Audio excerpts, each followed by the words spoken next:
حبايب قلب الملك، عاملين ايه؟ يا رب تكونوا في الحال اللي انتوا فيه لحال افضل ان شاء الله. عاملين ايه؟ وحشتوني وحشتوني وحشتوني كتير كتير كتير كتير. لسه جاي من الشغل وقلت هتعشى ايه؟ ابو مليكة مش هنا النهارده، فقلت اكيد انا ما اعملش حاجات حلوه من غيره بصراحه، ولا هقدر ولا يجيلي قلب ان انا اكل حاجه من غيره.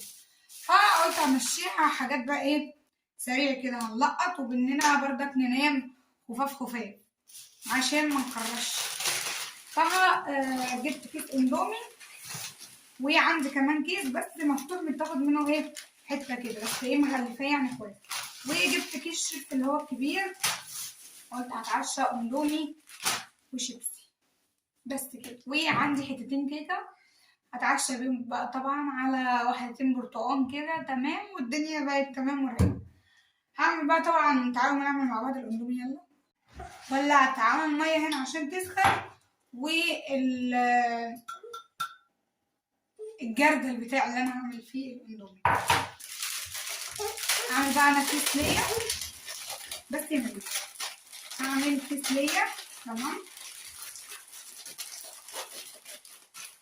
صراحة انا بحبه اللي هو يعني بالشطة، وانا حاليا انا ولا عندي شطة بقى ولا البتاع فيه شطة اساسا، يعني مش عارفة اعمل ايه بقى حكايته. بالمناسبة اللي بيقول لي، وطبعا بالمناسبة اللي كان بيقول في بعض الاشخاص كانت بتقول بطلوا فيديوهات بقى، ده انتوا هتفضحونا. افضح مين؟ انت مالك ولا انت مالك اصلا؟ ولا انتوا مين؟ ولا انت مين؟ ولا انت مين؟ عشان خاطر ان انا افضحك، وانا على اخر الزمن افضحكوا انتوا يا شوية. خليني ساكتة عشان ما ناخدش حظر. فالمهم انا يا جماعة ولا بفضح حد ولا بعر حد، اللي بيعر او بيفضح نفسه، وانا الحمد لله طالعة ولا طالعة بلبس مخل ولا بوضع مخل ولا اي حاجة.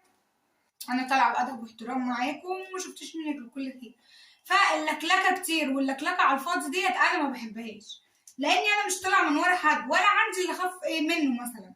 يعني انا ما عنديش اخاف مثلا من حاجة، لان انا ما عنديش اللي اخاف منه، اللي هو انا ما بعملش حاجة غلط عشان انا اخاف منه.